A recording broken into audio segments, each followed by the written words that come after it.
जब भी हम स्विच दबाते हैं लाइट जल जाती है। कितना आसान लगता है ना? पर असल में इस एक पल की आसानी के पीछे ना एक लगातार चलने वाली न दिखने वाली मेहनत छिपी है। तो आज हम इसी के बारे में बात करने वाले हैं कि आखिर हमारे इलेक्ट्रिकल ग्रिड को हमेशा चालू रखने के लिए क्या कुछ करना पड़ता है। सोचिए, ये जो इतना बड़ा नेटवर्क है जो हमारे घरों को, अस्पतालों को, हमारे काम की जगहों को, हर जगह को रोशन करता है, ये असल में ना एक बहुत ही नाजुक बैलेंस पर टिका हुआ है। तो सवाल ये उठता है कि वो क्या चीज़ है जो इसे पूरी तरह से ठप होने से मतलब फेल होने से बचाती। इसका जवाब वो छिपा है इस मोटी सी टेक्निकल मैनुअल में। अब इसे सिर्फ एक किताब या डॉक्यूमेंट समझने की गलती मत करिएगा। ये असल में उन इंजीनियर्स के लिए एक रूल बुक है, एक तरह की गाइड है जो इस बेहद कॉम्प्लेक्स सिस्टम को प्रोटेक्ट करते हैं। तो चलिए इसके कुछ सबसे जरूरी राजों से पर्दा उठाते हैं। तो सबसे पहले बात करते हैं सबस्टेशन के दिल की, यानी कि ट्रांसफार्मर की। जी हाँ, जैसे हमारे शरीर के लिए हमारा दिल जरूरी है, बिल्कुल वैसे ही ग्रिड के लिए ट्रांसफार्मर। और जाहिर है इसकी सेहत पर 24 घंटे नजर रखनी पड़ती है। देखिए, ट्रांसफार्मर के अंदर जो तेल होता है ना, वो लगातार एक अनदेखे हमले का सामना कर रहा होता है। ऑक्सीडेशन, कीचड़ बनना, नमी आ जाना, एसिडिटी, ये सब ऐसे दुश्मन हैं जो उसे अंदर ही अंदर कमजोर करते रहते हैं। ये एक ऐसी खामोश जंग है जो हर पल चलती है, और अगर इस जंग को जीता नहीं गया तो सबस्टेशन का ये दिल, ये ट्रांसफार्मर फेल हो सकता है। तो सवाल ये है कि इन दुश्मनों से लड़ा कैसे जाता है? जवाब है एक बहुत ही ज्यादा सावधानी से भरे प्रोसेस के जरिए। तेल का सैंपल लेना सुनने में शायद छोटा काम लगे, पर बिल्कुल मामूली नहीं है। हर एक स्टेप बिल्कुल सटीक, बिल्कुल परफेक्ट होना चाहिए। क्यों? क्योंकि जरा सी भी लापरवाही या मान लीजिए उंगलियों से जरा सा भी तेल टच हो गया तो नतीजे गलत आ सकते हैं, और ये गलत नतीजे पूरे सिस्टम को खतरे में डाल सकते हैं। और बचाव के लिए ना हमारे पास बुक होल्स रिले जैसे कमाल के उपकरण भी हैं। इसे आप ट्रांसफार्मर का स्मोक डिटेक्टर समझ सकते हो। ये करता क्या है कि किसी भी बड़ी खराबी के होने से बहुत पहले ही गैस के छोटे छोटे बबल्स को डिटेक्ट कर लेता है, और बस एक बड़ी तबाही होने से बच जाती है।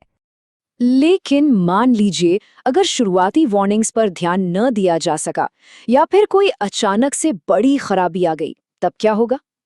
ऐसे में ग्रिड का आखिरी रक्षक, उसका अल्टीमेट गार्डियन सामने आता है, सर्किट ब्रेकर। मैनुअल में लिखा ये नियम बहुत ही ज्यादा जरूरी है कि जब भी कोई सर्किट ब्रेकर शॉर्ट सर्किट जैसी किसी बड़ी घटना को हैंडल करता है तो उसका इंस्पेक्शन तुरंत मतलब पहले मौके पर ही कर लेना होता है। भविष्य की सेफ्टी को पक्का करने के लिए इसमें जरा भी देरी की कोई गुंजाइश नहीं होती। और हाँ, सर्किट ब्रेकर्स को भी दो तरह के खतरों से जूझना पड़ता है। एक तो है मैकेनिकल फेलियर, मतलब कोई पुर्जा जाम हो जाए या अटक जाए, और दूसरा है केमिकल अटैक। इसमें क्या होता है कि SF6 गैस, जो कि बिजली के फ्लो को रोकने में मदद करती है, उसमें नमी घुस जाती है और वो गैस अंदर ही अंदर सब कुछ खराब करने लगती है। तो मतलब निगरानी दोनों फ्रंट पर एकदम पक्की रखनी पड़ती है। लेकिन ये सारे उपकरण, ये सारी मशीनें सब बेकार हैं अगर इन्हें चलाने वाले लोग ही डिसिप्लिन्ड ना हों।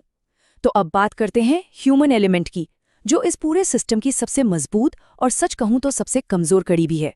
मैनुअल की ये एक लाइन ही सब कुछ बयां कर देती है। यहाँ पर सेफ्टी सिर्फ एक रूल नहीं है, बल्कि ये एक कल्चर है।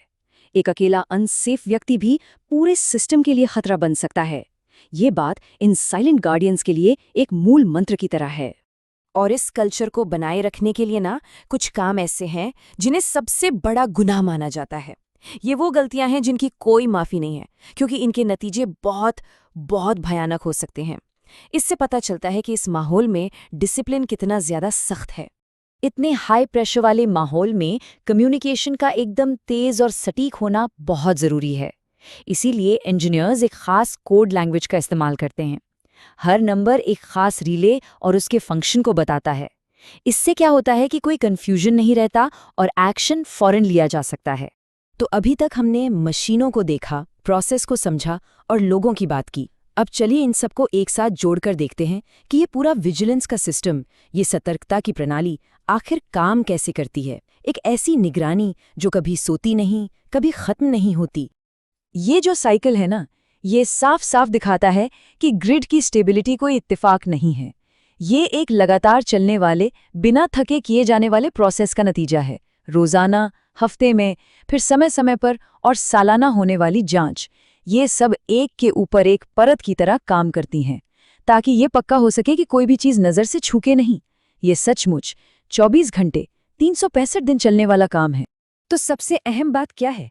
यही कि अगली बार जब कोई भी लाइट का स्विच ऑन करे तो एक पल के लिए ये जरूर सोचे कि ये हमें यूं ही नहीं मिल रही, ये उन अनगिनत घंटों की बहुत ही सावधानी से की गई अनदेखी और हाईली स्किल्ड निगरानी का नतीजा है, जो पर्दे के पीछे लगातार चलती रहती है।